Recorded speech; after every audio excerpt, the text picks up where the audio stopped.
itu gerakan sosial? Gerakan sosial dalam bahasa Inggris berarti social movement. Adalah aktivitas sosial berupa gerakan sejenis tindakan sekelompok yang merupakan kelompok informal yang berbentuk organisasi berjumlah besar atau individu yang secara spesifik berfokus pada suatu isu-isu sosial atau politik dengan melaksanakan, menolak, atau mengkampanyekan nilai sebuah perubahan sosial. Sebuah tindakan perlawanan dapat dikatakan sebagai gerakan sosial dengan memiliki suatu persyaratan. Gerakan sosial menurut para ahli.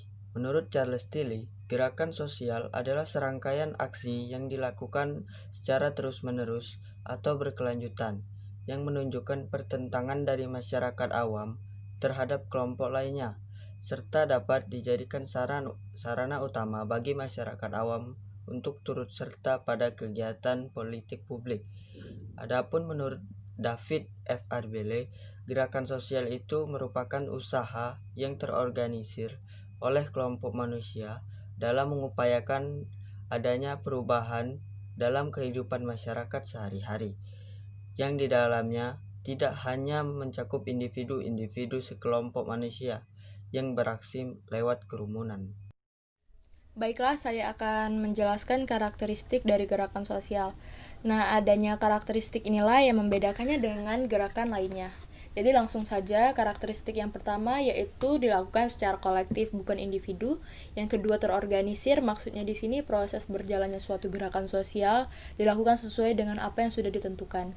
Ketiga, memiliki ideologi. Adanya ide-ide dan pemikiran-pemikiran kemudian memunculkan adanya ideologi yang menjadi dasar pada sebuah gerakan sosial.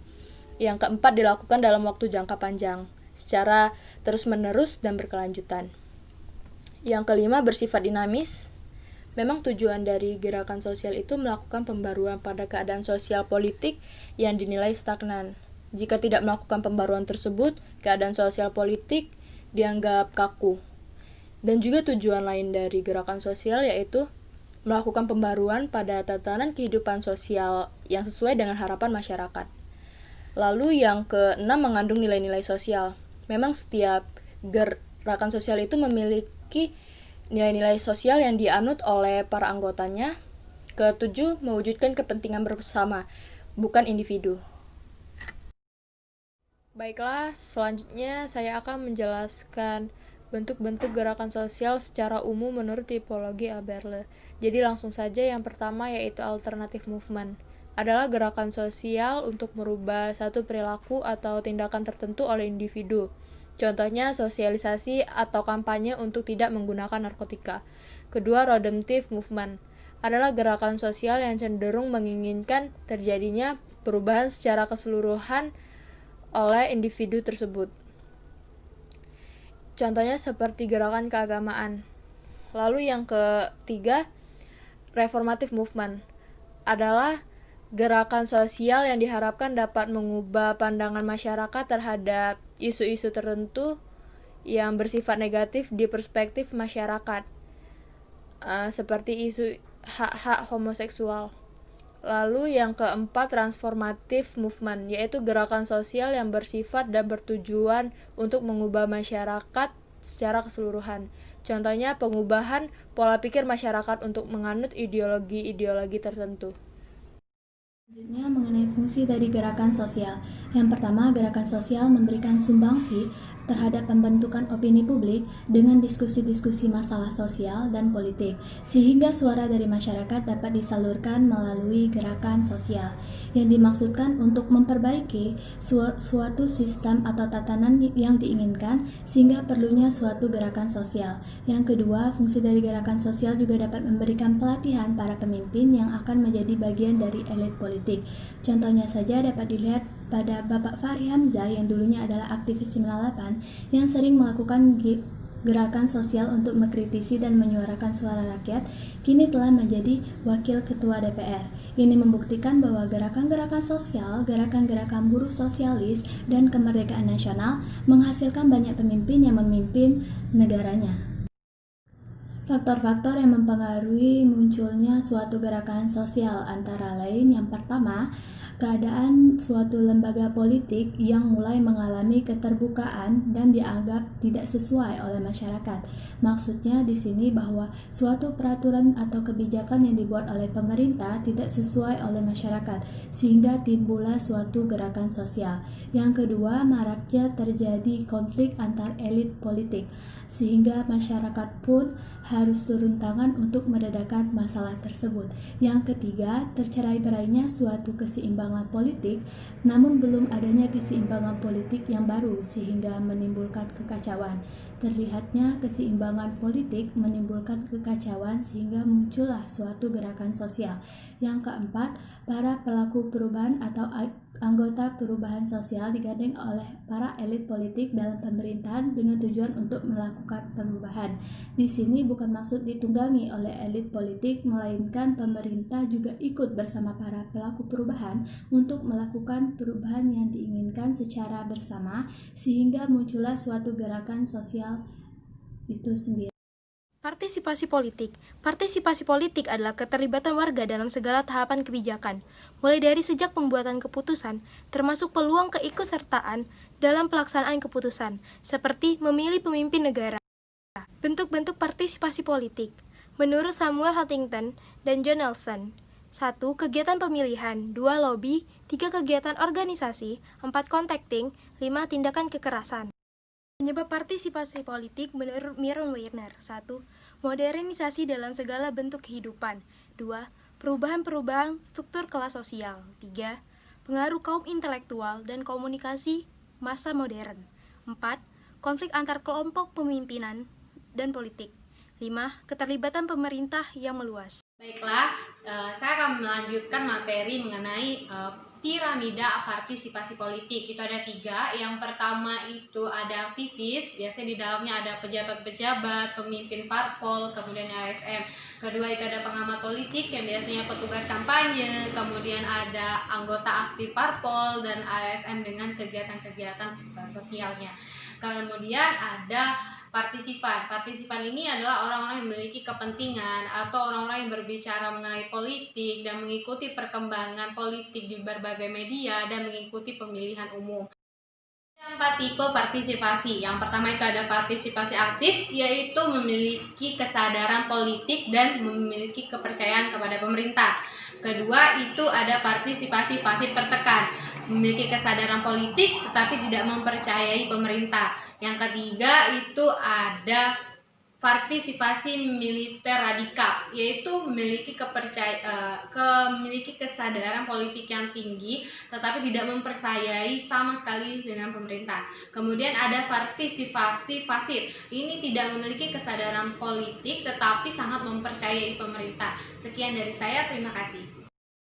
Baiklah, di sini saya akan menjelaskan faktor-faktor partisipasi politik, yaitu 1. Pendidikan politik. Pendidikan politik adalah usaha atau upaya berupa bimbingan atau pembinaan secara disengaja dan sistematis dalam meningkatkan pengetahuan politik sehingga mencintai dan memiliki keterkaitan yang tinggi terhadap bangsa dan negara, serta menghayati nilai-nilai yang terkandung dalam sistem politik.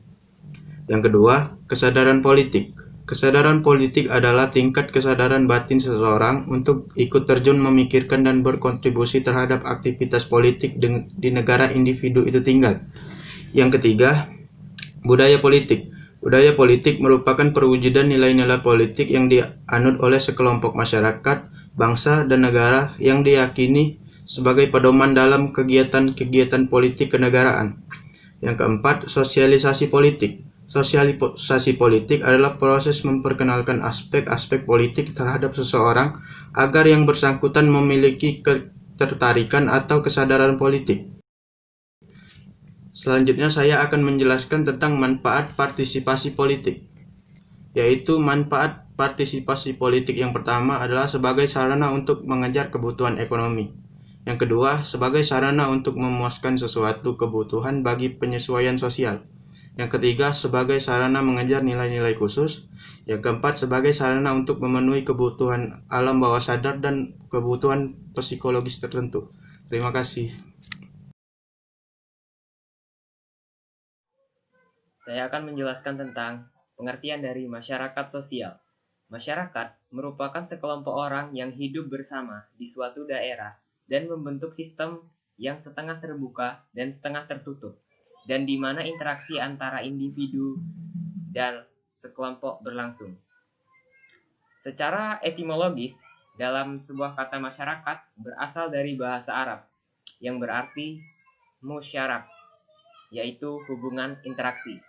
Sehingga masyarakat adalah suatu kelompok manusia yang hidup bersama-sama di suatu tempat dan saling berinteraksi dalam komunitas yang teratur. Sedangkan sosial adalah hubungan timbal antar manusia yang ada dalam masyarakat. Jadi, definisi masyarakat sosial adalah sekelompok orang yang hidup bersama di suatu tempat dan saling berinteraksi satu sama lain dalam komunitas yang terorganisir yang menyebabkan adanya hubungan timbal balik antar masyarakat itu. Suatu masyarakat terbentuk karena setiap manusia menggunakan perasaan, pikiran, dan hasratnya untuk bereaksi terhadap lingkungannya. Hal tersebut menunjukkan bahwa manusia adalah makhluk sosial yang secara kodrati membutuhkan satu sama lainnya. Ada 7 ciri masyarakat sosial. Yang pertama adalah masyarakat merupakan manusia yang hidup berkelompok. Manusia adalah makhluk sosial, artinya tidak ada manusia yang bisa hidup tanpa bantuan orang lain. Yang kedua yaitu masyarakat melahirkan kebudayaan. Ketika masyarakat sudah berinteraksi dan saling berkelompok, maka akan munculnya suatu budaya. Dan budaya inilah yang diturunkan dari generasi ke generasi dengan berbagai proses adaptasinya. Ketiga yaitu masyarakat mengalami perubahan. Tidak ada suatu hal yang tidak berubah. Sama juga dengan masyarakat, suatu perubahan terjadi karena faktor dari komunitas itu sendiri. Yang keempat yaitu masyarakat sosial adalah masyarakat yang berinteraksi. Jadi ketika suatu masyarakat sudah melakukan perkumpulan, maka akan terciptanya suatu interaksi satu sama lain antar individu masyarakat tersebut. Yang kelima yaitu masyarakat terdapat stratifikasi sosial. Yang di sini adalah bahwa masyarakat itu memiliki peran dan posisinya masing-masing yang harus mereka mainkan pada kalangan masyarakat. Selanjutnya yaitu berada di wilayah tertentu. Suatu kelompok masyarakat menempati suatu wilayah tertentu untuk hidup bersama-sama, memiliki suatu sistem yang mengatur antar individu tersebut. Yang terakhir yaitu memiliki pemimpin. Suatu masyarakat memiliki aturan dan normanya masing-masing. Dan karena hal inilah diperlukan seorang pemimpin untuk menindaklanjuti hal-hal yang sudah disepakati sebelumnya. Baiklah, Assalamualaikum warahmatullahi wabarakatuh. Perkenalkan, nama saya Wilenda Masyananda. Di sini saya akan mempresentasikan hasil diskusi kami itu tentang masyarakat sosial. Di sini saya mengambil topik yaitu tentang syarat-syarat masyarakat sosial. Yang pertama yaitu manusia yang hidup bersama. Orang sebagai makhluk sosial tentunya tidak bisa hidup sendiri, karena kita sesama manusia akan membutuhkan bantuan orang lain untuk bertahan hidup. Yang kedua itu melakukan sosialisasi. Persyaratan kelompok sosial adalah harus memperkenalkan dan mewariskan warisan ras dan keturunan kepada anggota baru dalam kehidupan kalangan masyarakat. Di sini kita harus mengajarkan atau mewariskan budaya kita kepada generasi selanjutnya. Ketiga yaitu menciptakan komunikasi dan peraturan. Sistem hubungan manusia dengan berbagai cara berpikir tidak dapat dipisahkan oleh konflik. Untuk itu harus adanya peraturan yang dibuat dalam masyarakat sosial agar komunikasi antar masyarakat bisa berjalan dengan baik tanpa adanya konflik dan akan menyebabkan kekerasan. Yang keempat yaitu menyadari integrasi sosial. Integrasi sosial adalah adanya harmonisasi sosial yang ada di dalam kalangan masyarakat. Di sini kita sesama masyarakat harus memiliki kesadaran untuk menciptakan integrasi sesama kita. Baiklah, sampai di sini presentasi saya. Kalau ada salah saya mohon maaf. Saya tutup dengan Assalamualaikum warahmatullahi wabarakatuh.